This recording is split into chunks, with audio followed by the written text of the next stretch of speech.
ನಾಣ್ಯ ನೋಟುಗಳ ಸಂಗ್ರಹದ ಹವ್ಯಾಸವನ್ನು ಇಂದಿನ ಪೀಳಿಗೆ ಬೆಳೆಸಿಕೊಳ್ಳಬೇಕೆಂದು ವಿರಾಜಪೇಟೆಯ ಡಿವೈಎಸ್ಪಿ ಎಸ್ ಮಹೇಶ್ ಕುಮಾರ್ ಹೇಳಿದ್ದಾರೆ.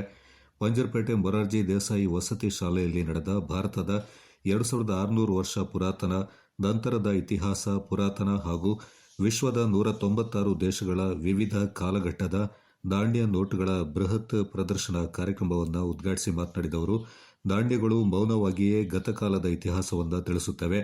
ಈ ನಾಣ್ಯ ಪ್ರದರ್ಶನದಲ್ಲಿ ಅಪರೂಪದ ದೇಶ ವಿದೇಶಗಳ ಅರಸರ ಕಾಲದ ವೈವಿಧ್ಯಮಯ ನಾಣ್ಯ ಹಾಗೂ ನೋಟುಗಳಿದ್ದು, ಇವು ನಮ್ಮ ಇತಿಹಾಸದ ಹೆಜ್ಜೆಗಳನ್ನು ತಿಳಿಸುತ್ತೆ. ಆಯಾ ಕಾಲದ ಅರಸರ ಆರ್ಥಿಕ, ಧಾರ್ಮಿಕ ಸ್ಥಿತಿಗತಿಗಳನ್ನು ಅನಾವರಣ ಮಾಡುತ್ತವೆ ಎಂದರು.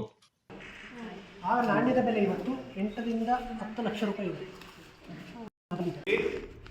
ನಿಮ್ಮ ಜೀವನ ನಿರ್ವಹಣೆಯನ್ನು ಬಿಟ್ಟು ಒಂದು ಬೇರೆ ಸಾಧನೆ ಮಾಡಬೇಕು ಅಂತ ಯೋಚನೆ ಮಾಡಿದ್ರೆ, ಜೀವನ ನಿರ್ವಹಣೆ ಮಾಡೋದು ಒಂದು ಸಾಧನೆನೇ, ಅದನ್ನು ಬಿಟ್ಟು ಉಳಿದವರಿಗೆ ವಿಭಿನ್ನವಾಗಿ ನಿಲ್ಲಬೇಕು ಅಂದಾಗ ಏನೋ ಒಂದು ಸಾಧನೆ ಮಾಡಬೇಕು. ಅದು ಯಾವುದಾದ್ರೂ ಹವ್ಯಾಸ ಬೆಳೆಸ್ಕೊಳ್ಳಿ.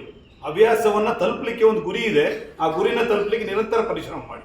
ಅದು ನಿಮ್ಮ ಕಾಯಿನ್ ಇರ್ಬೋದು ಅಥವಾ ಬೇರೆ ಯಾವುದೋ ರೀತಿಯಲ್ಲಿ ಇರ್ಬೋದು. ಅವಾಗ ನಿಮಗೆ ಅರ್ಥ ಆಗ್ತದೆ, ನನ್ನ ಜೀವನ ಯಾವ ರೀತಿ ಸಾಗ್ತಾ ಇದೆ, ನನ್ನ ಜೀವನದಲ್ಲಿ ಯಾವ ರೀತಿ ಸಾಗ್ಬೋದು, ಎಲ್ಲಿ ಗುರಿ ಮುಟ್ಟಬಹುದು ಅಂತೇಳಿ. ಈ ನಿಟ್ಟಿನಲ್ಲಿ ಒಂದು ಸಭೆ ಅಥವಾ ಇದೊಂದು ಕಾರ್ಯಕ್ರಮ ತುಂಬ ಮಹತ್ವಪೂರ್ಣವಾದ್ದು ಅಂತ ನಾನು ಕರೆಸ್ತೇನೆ. ಅದಕ್ಕಾಗಿ ಕಾರ್ಯಕ್ರಮಕ್ಕೆ ನಾನು ಬಂದಿದ್ದು. ನಿಮಗೆಲ್ಲ ಒಂದು ಸ್ಫೂರ್ತಿ ಸಿಗಬೇಕು, ಇದು ಒಂದು ಜೀವನದಲ್ಲಿ ಏನೋ ಒಂದು ಸಾಧನೆಯನ್ನು ಮಾಡಬೇಕು ಅಂತೇಳಿ ಇವತ್ತಿಂದ ಪ್ರಾರಂಭ ಮಾಡಿ. ಎಲ್ಲ ದುಶ್ಚಟಗಳನ್ನು ದೂರಕ್ಕಿಡಿ. ಯಾವ ದುಶ್ಚಟಗಳು ನಿಮ್ಮನ್ನು ಒಂದು ಒಳ್ಳೆಯ ವ್ಯಕ್ತಿಗಳಾಗಿ ರೂಪುಗೊಳ್ಳಲಿಕ್ಕೆ ಸಾಧ್ಯ ಇಲ್ಲ. ಇವತ್ತು ಸಮಾಜ ನಿಮ್ಮಿಂದ ತುಂಬ ನಿರೀಕ್ಷೆ ಮಾಡ್ತಾ ಇದೆ. ಆ ನಿರೀಕ್ಷೆಗೆ ಅನುಗುಣವಾಗಿ ನಡ್ಕೊಳ್ಬೇಕಾದಂಥ ಜವಾಬ್ದಾರಿಗಳು ಟ್ರಸ್ಟಿಂದ ಅಥವಾ ನಿಮ್ಮ ಶಾಲಾ ಟೀಚರ್ಸಿಂದ ಆಗುತ್ತೆ.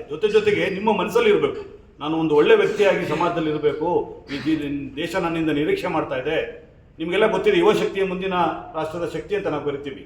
ಇವತ್ತು ಅದ್ವಿಮುಖವಾಗಿ ಹೋಗ್ತಾ ಇರತಕ್ಕಂಥದ್ದು ಮಾದಕ ವಸ್ತುಗಳ ಚಟ ಇರ್ಬೋದು ಅಥವಾ ಬೇರೆ ಬೇರೆ ಚಟಗಳನ್ನ ದೂರವಾಗಿ ಇಂಥ ಒಳ್ಳೆ ಕಾರ್ಯಕ್ರಮ.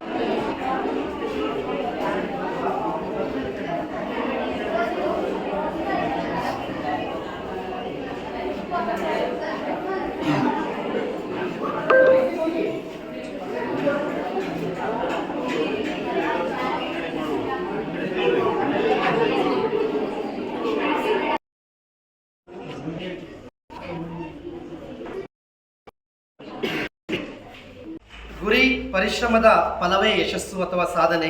ಅದಕ್ಕಾಗಿ ಉತ್ತಮ ಹವ್ಯಾಸವನ್ನು ಬೆಳೆಸಿಕೊಳ್ಳಿ ಎನ್ನುವಂತಹ ಒಂದು ಸ್ಫೂರ್ತಿಯ ನುಡಿಯನ್ನು ನುಡಿದಂತಹ ಮುಖ್ಯ ಅತಿಥಿಗಳಾಗಿ ಆಗಮಿಸಿರುವ ಶ್ರೀ ಎಸ್ ಮಹೇಶ್ ಕುಮಾರ್ ಸರ್ ಅವರು, ಡಿವೈಎಸ್ಪಿ ವಿರಾಜಪೇಟೆ, ಇವರಿಗೆ ಸರ್ವರ ಪರವಾಗಿ ಪೂರಕವಾದಂತಹ ಧನ್ಯವಾದ.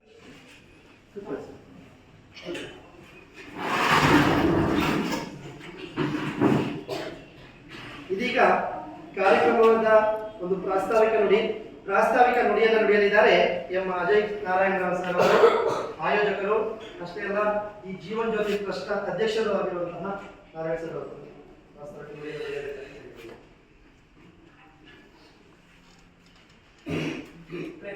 ನಮಸ್ಕಾರ. ಸ್ವಾಗತ. ಮತ್ತೊಂದು ಗೊತ್ತಿತ್ತು, ಎಲ್ಲರಿಗೂ ಬೆಳಕಾಗಿರುವುದು, ಆದರೆ ಸಮಯ ಸರಿಗೆ ಹೋಗುತ್ತಿದೆ, ಕಾಗದ ಕುರಿತು ಕಳಿಸುವುದರಲ್ಲಿ ಇಷ್ಟು ಹಣ ಪೇಯಿಸಿದರೆ ಮಾಡುವುದೇನು, ಓದದಿಲ್ಲ, ಮತದಲ್ಲಿ ಇಲ್ಲೋದಿಲ್ಲ, ಇದು ఎవರ ವಿರುದ್ಧವೂ ಲಂಚ ಇಟ್ಟುವುದಿಲ್ಲ. ನಮ್ಮ ಜೀವನದ ಪ್ರತಿಯೊಂದು ಕ್ಷಣವನ್ನು ನಾವು ಪಾಸಿಟಿವ್ ಆಗಿ ಥಿಂಕಿಂಗ್ ಮಾಡ್ಕೊಂಡ್ರೆ ನಮ್ಮ ಜೀವನದಲ್ಲಿ ಏನಾದರೂ ಒಂದು ಸಾಧನೆಯನ್ನು ಮಾಡಬಹುದು. ಕಳೆದ 10 ವರ್ಷಗಳಿಂದ ಸಾಹಿತಿ ರಜಿತಾ ಕಾರ್ಯಪ್ಪ ಮಾತನಾಡಿ, ಹಳೆಯ ನಾಣ್ಯ ನೋಟುಗಳ ಸಂಗ್ರಹ ಮಾಡಿ ಗತಕಾಲದ ಇತಿಹಾಸವನ್ನು ಎಲ್ಲ ವಿದ್ಯಾರ್ಥಿಗಳು ತಿಳಿದುಕೊಳ್ಳಲು ಕಾರಣಕರ್ತರಾದ ಅಜಯ್ ರಾವ್ ಅವರಿಗೆ ಮೆಚ್ಚುಗೆ ವ್ಯಕ್ತಪಡಿಸಿದರು. ನಾಣ್ಯ ನೋಟುಗಳ ಸಂಗ್ರಹಕಾರರಾದ ಅಜಯ್ ನಾರಾಯಣ್ ರಾವ್ ಮಾತನಾಡಿ, ಭಾರತವನ್ನು ಅನೇಕ ಅರಸರು, ವಿದೇಶಿ ಆಕ್ರಮಣಕಾರರು ಆಳಿದ್ದಾರೆ. ಅವರ ಕಾಲದ ಆಡಳಿತವನ್ನು ತಿಳಿಯಲು ಈಗಿನ ನಾಣ್ಯ ಮತ್ತು ನೋಟುಗಳು ಸಹಕಾರಿ ಎಂದರು. ಈಗಾಗಲೇ ಅಜಯ್ ರಾವ್ರವರು ಮತ್ತು ನಮ್ಮ ಡಿವೈಎಸ್ಪಿ ಮಹೇಶ್ ಕುಮಾರ್ ಸರ್ ಅವರು ಬಹಳ ಚೆನ್ನಾಗಿ ಮಕ್ಕಳು ಹೇಗಿರಬೇಕು, ಯಾವ ರೀತಿ ತಮ್ಮನ್ನು ಜೀವನದಲ್ಲಿ ತೊಡಗಿಸ್ಕೊಳ್ಬೇಕು, ಸಮಾಜಮುಖಿಯಾಗಿ ಹೇಗೆ ಬದುಕಬೇಕು ಅನ್ನುವಂಥ ಎಲ್ಲ ವಿಚಾರಗಳನ್ನು ತಮ್ಮ ಮುಂದೆ ಇಟ್ಟಿದ್ದಾರೆ. ಪದೇ ನಾನು ಅದನ್ನು ಪುನರಾವರ್ತನೆ ಮಾಡೋದ್ರಲ್ಲಿ ಅರ್ಥ ಇಲ್ಲ. ಆದರೆ ಪ್ರತಿಯೊಂದು ವಿದ್ಯಾರ್ಥಿಗಳು ಪುಸ್ತಕಗಳನ್ನು ಮತ್ತು ಪತ್ರಿಕೆಗಳನ್ನು, ದಿನನಿತ್ಯ ಪತ್ರಿಕೆಗಳನ್ನು ಓದುವ ಒಂದು ಹವ್ಯಾಸವನ್ನು ಖಂಡಿತವಾಗಿಯೂ ಇಟ್ಕೋಬೇಕು. ಅದರಲ್ಲಿ ಕೆಲವು ವಿಚಾರಗಳು ತಾವು ಏನು ಆಗಬೇಕು ಅಥವಾ ಏನು ಮಾಡಬಹುದು, ಸಮಾಜದಲ್ಲಿ ಏನು ನಡೀತಾ ಇದೆ, ನಾವು ಏನು ಮಾಡಬಾರ್ದು ಅನ್ನುವಂತಹ ಕೆಲವು ವಿಚಾರಗಳಿರುತ್ತೆ. ಅದನ್ನು ತಾವು ಮನದಟ್ಟು ಮಾಡ್ಕೋಬೇಕು. ಜೊತೆಗೆ ಈಗ ಇಲ್ಲಿ ನೀವು ಮುಂದೆ ಕುಳಿತಿರೋದು ನಾಣ್ಯ ಮತ್ತು ನೋಟು ಪ್ರದರ್ಶನ ಮಾಡಿರೋದು, ಇವುಗಳು ಯಾವ ದೇಶದ್ದು ಅಥವಾ ಏನು ವಿಚಾರ ಇದೆ, ಇದನ್ನು ಸುಮ್ಮನೆ ನೋಡಿ ನೀವು ಅದನ್ನು ನಾವು ಪ್ರದರ್ಶನ ಮಾಡಿದರೆ ನಾವು ಅದರ ಮುಂದೆ ಕುಳಿತಿದ್ದೀವಿ ಅಂತ ನೀವು ಖಂಡಿತ ಭಾವಿಸ್ಬೇಡಿ.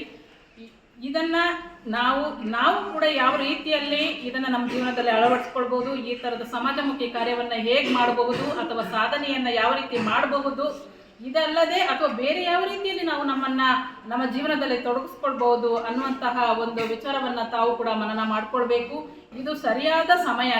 ನಿಮ್ಮ ಜೀವನದಲ್ಲಿ ಏನಾದರೂ ಒಂದು ಮಾಡಬೇಕು ಅನ್ನುವ ಗುರಿಯನ್ನು ನೀವು ನಿರ್ದಿಷ್ಟವಾದ ಗುರಿಯನ್ನು ಇಟ್ಕೊಳ್ಳಿಕ್ಕೆ ಸಕಾಲವಾದ ಒಂದು ಸಮಯ ಅಂತ ನಾನು ಭಾವಿಸ್ತೇನೆ. ಪ್ರತಿಯೊಬ್ಬ ವಿದ್ಯಾರ್ಥಿಗಳು ಕೂಡ ತಮ್ಮ ಜೀವನದಲ್ಲಿ ಏನಾಗಬೇಕು ಅನ್ನೋ ಒಂದು ಗುರಿಯನ್ನು ಇಟ್ಕೊಂಡು ಮುಂದೆ ಬರಬೇಕು. ಅದರ ಜೊತೆಗೆ ಆದಷ್ಟು ಮೊಬೈಲ್ ಗೀಳನ್ನು ಬಿಟ್ಟು ಪ್ರತಿದಿನ ಓದುವುದು ಮತ್ತು ತಮ್ಮ ಕಲೆ, ಸಾಹಿತ್ಯ, ಸಂಸ್ಕೃತಿಗೆ ಎಡೆಗೆ ತಮ್ಮ ಒಲವನ್ನು ತೋರಿಸಿ ಮುಂದಿನ ಜೀವನದಲ್ಲಿ ನೀವು ಒಳ್ಳೆಯದಾಗಲಿ, ನಿಮಗೆಲ್ಲರಿಗೂ ಶುಭವಾಗಲಿ ಅಂತ ಹಾರೈಸ್ತಾ ಮೊರಾರ್ಜಿ ದೇಸಾಯಿ ವಸತಿ ಶಾಲೆಯ ಪ್ರಾಂಶುಪಾಲರಾದ ಶಿವಕುಮಾರ್ ಈ ಸಂದರ್ಭ ಮಾತನಾಡಿದರು.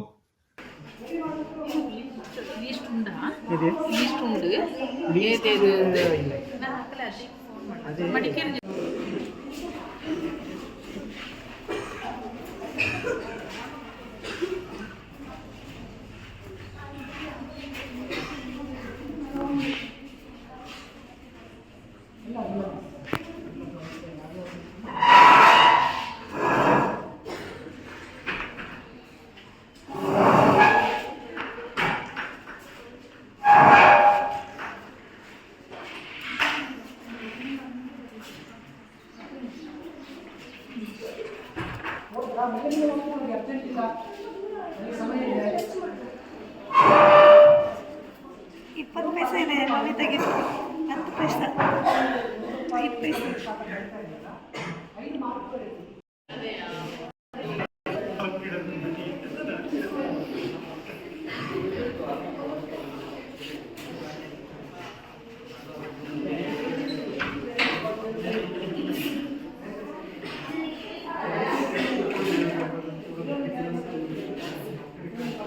ವರ್ಷ ಹಳೆಯದಾದಂಥ ಕಶ್ಯಪನ, ಚಂದ್ರಗುಪ್ತ ಮೌರ್ಯ, ಬುದ್ಧ, ಬಿಂದುಸಾರ, ಅಶೋಕ ಚಕ್ರವರ್ತಿ, ನಿಜಾಮರ ಕಾಲದ ನಾಣ್ಯಗಳು, ಮುಘಲ್, ವೀರರಾಜೇಂದ್ರ ಕಾಲದ ನಾಣ್ಯ ಇವತ್ತು ಇಡೀ ವಿಶ್ವದಲ್ಲಿ ಎಲ್ಲಿಲ್ಲ, ನನ್ನ ಸಂಗ್ರಹದಲ್ಲಿ ಮಾತ್ರ ಇರುವಂಥದ್ದು.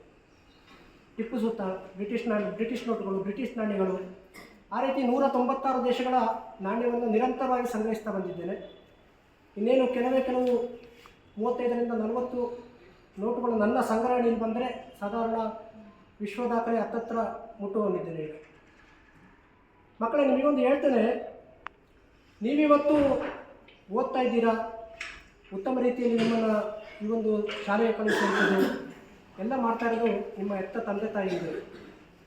ಅವರಲ್ಲಿ ಕಷ್ಟಪಡ್ತಾ ಇರ್ತಾರೆ, ನನ್ನ ಮಗು ಬೆಳೆದು ಒಂದು ಉತ್ತಮ ಪ್ರಜೆ ಆಗಬೇಕು, ಸಮಾಜದಲ್ಲಿ ಒಂದು ಉತ್ತಮ ಹೆಸರನ್ನು ಗಳಿಸಬೇಕು, ಆ ನಿಟ್ಟಿನಲ್ಲಿ ಕನಸನ್ನು ಕಾಣ್ತಾ ಇರ್ತಾರೆ. ಆ ಕನಸನ್ನು ಸಾಕಾರ ಮಾಡುವಂಥದ್ದು ನಿಮ್ಮೆಲ್ಲ ಗುರಿಯಾಗಿರಬೇಕು. ತಂದೆ ತನಗೆ ಉಡಲು ಬಟ್ಟೆ ಇಲ್ಲದಿದ್ದರೂ ಕೂಡ ನನ್ನ ಮಗು ಚೆನ್ನಾಗಿ ಬೆಳಿಬೇಕು, ನನ್ನ ಮಗ ಒಳ್ಳೆಯ ಒಂದು ಸ್ಥಾನಕ್ಕೆ ತಲುಪಬೇಕು ಅಂತೇಳಿ ತನ್ನ ಜೀವನವನ್ನೆಲ್ಲ ತ್ಯಾಗ ಮಾಡ್ತಾರೆ. ತಾಯಿ ಕೂಡ ಅಷ್ಟೇ, ತನ್ನ ಮಮತೆಯನ್ನು ಕೊಟ್ಟು ತಾಯಿ ತುಂಬ ಒಂದು ಉತ್ತಮ ರೀತಿಯಲ್ಲಿ ಮಕ್ಕಳನ್ನು ಬೆಳೆಸ್ತಾರೆ. ಆ ನಿಟ್ಟಿನಲ್ಲಿ ಇವತ್ತು ಏನಾಗ್ತಿದೆ ಅಂತ ಹೇಳಿದರೆ, ಭಾರತ ದೇಶದಾದ್ಯಂತ ನಮ್ಮ ಇವತ್ತು ಈ ಒಂದು ಸಂಸ್ಕಾರವನ್ನು ಮಕ್ಕಳಿಗೆ ಕೊಡದ ರೀತಿಯಲ್ಲೇನೋ ಅನ್ನೋದು ನನಗೆ ಗೊತ್ತಿಲ್ಲ, ಭಾರತ ದೇಶಾದ್ಯಂತ ಇವತ್ತು ವೃದ್ಧಾಶ್ರಮಗಳು ತಲೆ ಎತ್ತುತ್ತಾ ಇರುವಂಥದ್ದು. ಎಷ್ಟೋ ತಾಯಿ ತಂದೆಯರು ಇವತ್ತು ವೃದ್ಧಾಶ್ರಮದಲ್ಲಿ ಕಾಲ ಕಳೆಯುವಂತಾಗಿದೆ.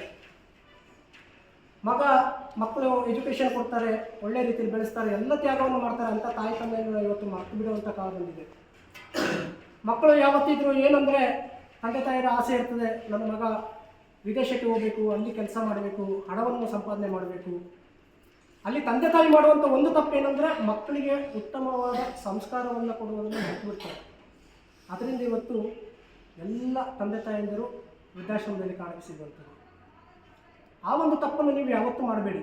ಯಾಕೆಂತ ಹೇಳಿದ್ರೆ, ಹೆತ್ತ ತಾಯಿ ತಂದೆಯರೇ ನಿಮಗೆ ಮೊದಲ ದೇವರು. ನೀವು ದೇವರಿಗೆ ದೀಪ ಹಚ್ಚದಿದ್ದರೂ ಪರವಾಗಿಲ್ಲ, ಮನೆಯಲ್ಲಿ ನಿಮ್ಮ ತಾಯಿ ತಂದೆಯನ್ನು ಪೂಜ್ಯ ಭಾವನೆಯನ್ನು ನೋಡಿ ಅಂತೇಳಿ. ಕಾರ್ಯಕ್ರಮದಲ್ಲಿ ಡಿವೈಎಸ್ಪಿ ಮಹೇಶ್ ಕುಮಾರ್, ನಾಣ್ಯ ಸಂಗ್ರಹಕಾರ ಅಜಯ್ ರಾವ್, ಸಾಹಿತಿ ರಜಿತಾ ಕಾರ್ಯಪ್ಪ, ಸಮಾಜ ಸೇವಕ ರವಿಕುಮಾರ್ ಅವರನ್ನ ಸನ್ಮಾನಿಸಲಾಯಿತು. ಕಾರ್ಯಕ್ರಮದಲ್ಲಿ ಶಿಕ್ಷಕರಾದ ದಿಲನ್, ಕವಿತಾ, ಭವ್ಯ ಹಾಗೂ Padmanabha TK, Ratheesh KR, Vinod AN, Sudheesh Mohan, R Saravanakumar, Mekathanda Praveen, Shashidhar KR ಪಾಲ್ಗೊಂಡಿದ್ದರು.